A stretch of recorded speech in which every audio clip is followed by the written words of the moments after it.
Oi, gente, tudo bem? Eu sou a Roberta, sou professora de redação e corretora aqui da Imagine. Eu vou mostrar para vocês como que a gente faz uma correção aqui na plataforma. Vou mostrar para vocês quais são as expectativas do corretor, de acordo com os parâmetros do Enem, e aí vocês vão conseguir uma série de dicas valiosas para na hora que estiverem treinando e futuramente também na hora da prova. Vamos lá? Bom, o tema que eu estou corrigindo aqui hoje é sobre os desafios no combate à fuga de cérebros no Brasil. Vamos começar. Para o monge budista Dalai Lama, toda ação humana, quer se torne positiva ou negativa, precisa depender de motivação. Aqui eu já fiz alguns apontamentos que dizem respeito a essa citação. Essa é uma citação no modelo direto, né? Uma citação literal. Então, o aluno deve colocar aspas. Então, abrir as aspas aqui no comentário 1 e fechar as aspas no comentário 3. Se fosse uma paráfrase, se esse aluno estivesse explicando a citação do Dalai Lama, aí ele não precisaria colocar as aspas. Mas, nesse caso, como a citação é literal, é necessário. E aí eu pedi também que o aluno colocasse a inicial maiúscula do início da citação. Beleza? Continuando. Entretanto, embora seja importante um impulso para a realização de alguma ação, como afirmava o pensador, no Brasil, infelizmente, existem profissões não valorizadas como deveriam, vírgula, porque agora a gente vai mudar de sujeito, e essa falta de valorização acarreta uma fuga de cérebros no país. Fiz um comentário aqui de número 5, que é a respeito dessa expressão fuga de cérebros, né? Que ele deveria explicar, que é o quê? Um movimento, né, de saída de potenciais pesquisadores e profissionais para outros países, tá? Então, explicar isso aqui de forma mais clara, não partindo do pressuposto de que o leitor sabe do que se trata. A gente deve sempre explicar tudo. Tem um comentáriozinho aqui que eu esqueci de fazer, que é a marcação do parágrafo na linha 1, ó. Estou reparando aqui na releitura, por isso que é importante reler o texto. Faltou aqui o recuozinho de parágrafo, ele colocou em todos os outros, então aqui também é necessário. Em virtude disso, é mister que ocorra um maior investimento estatal em centros de pesquisa, por exemplo, em universidades públicas, então faltou aqui a preposição em, bem como uma maior oferta de emprego para pesquisadores. Excelente introdução, apresentou a tese, ou seja, o posicionamento sobre o tema, né? O posicionamento em relação a essa problemática. Ele acredita que deve haver um investimento e a maior oferta de empregos. Posicionou-se, excelente. Agora vamos ver o que ele vai fazer no desenvolvimento. Em primeiro plano, é fato que dentro de universidades públicas existem pessoas detentoras de conhecimento em muitos âmbitos e hábeis a desenvolver inovações para a ciência, como os pesquisadores. Contudo, a falta de verba governamental para os recursos das instituições e para o salário desses trabalhadores impede a ampliação e o avanço de pesquisas. Aqui tá claro, mas eu coloquei uma sugestão aqui, né, de reformulação, de colocar, por exemplo, assim, a falta de verba governamental para essas instituições investirem, por exemplo, em recursos e salários para os pesquisadores. Mas aqui tá claro, tá? Coloquei aqui como uma sugestão mesmo.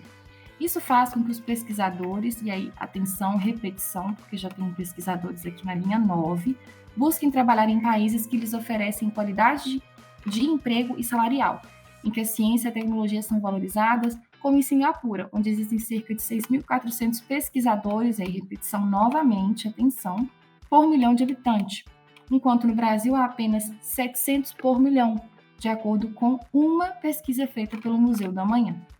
Coloquei aqui um comentário de número 12, que é a respeito da finalização desse parágrafo. Qual que é o objetivo de colocar essas informações?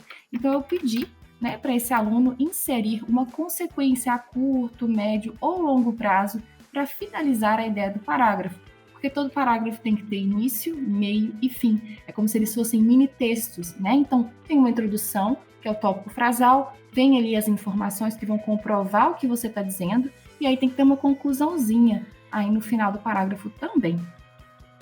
Continuando, em segundo plano, bom uso, né, do operador argumentativo, aqui para ligar, né, continuar a ideia do parágrafo anterior. É de grande relevância que o governo federal disponibilize vagas de emprego para cientistas brasileiros, pois a falta de oportunidades também leva o indivíduo a buscar emprego fora. Segundo a bióloga Werneck, que aí aqui ficou bem vago, né? Eu coloquei no comentário 14. Quem é ela? Qual a relevância de citá-la? dê mais informações. Então, às vezes, ela é uma bióloga de renome, coloque isso no texto, tá? Muitos de seus amigos foram trabalhar em outro país e não conseguiram voltar devido à falta de oportunidade. Além disso, ela aponta que, se não houvesse essa evasão cerebral, então vírgula, tá vendo que tem uma condicional aqui, a gente separa, né, isola por vírgula, o Brasil poderia estar no centro do mapa mundial da ciência. É evidente que o país possui pesquisadores altamente inteligentes e capacitados, como os do Instituto Adolf Lutz e da USP, que sequenciaram o genoma do coronavírus. Excelente informação, mas mais uma vez, deu uma finalização para esse parágrafo, né? Então, isso mostra a importância de se investir, porque a gente está perdendo os pesquisadores, enfim. Coloque uma informação aqui no final que vai fechar o raciocínio e reafirmar a sua tese, tá? E agora a gente vai para a proposta de intervenção. Portanto, tendo em vista os desafios no combate à fuga de cérebros no Brasil, é de suma importância que o governo federal, a gente, invista em centros de pesquisa brasileiros, ação, disponibilizando verba para a infraestrutura desses locais e para o salário dos pesquisadores. Modo meio. Então, essa primeira proposta tem 3 agentes válidos, né? Tem 3 elementos, desculpa. 3 elementos válidos. Lembrando que a proposta de intervenção, para ganhar a nota máxima, né, ela precisa ter 5 elementos: agente, ação, modo meio, finalidade e o detalhamento de um desses elementos. Então, essa primeira proposta ela está incompleta. Vamos ver a segunda. Ademais, é relevante que as escolas, a gente, promovam palestras e debates com esses trabalhadores para os alunos, a ação, e falem sobre como acontecem as pesquisas e para que servem. Então, aqui eu coloquei, olha só, no comentário 22, que esse é o detalhamento da ação. Então, a gente já tem um detalhamento, 3 agentes. Para que desperte o olhar dos estudantes em direção à ciência. E aí, no 23, a gente tem a finalidade. Então, tem 4 elementos.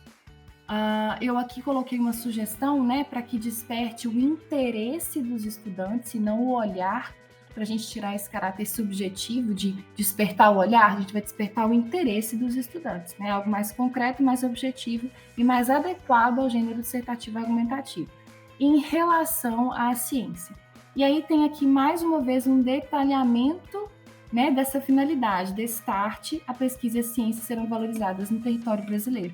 Então, a gente tem aqui a proposta mais completa, que é a segunda, e ela possui 4 elementos. Então, esse aluno consegue a nota 160 no critério 5. Bom, espero que tenha ficado claro para vocês como é que foi feita essa correção, né, os critérios que foram avaliados, enfim. E que os erros que foram cometidos aqui, você não cometa nas suas redações. Combinado? Um abraço e até a próxima!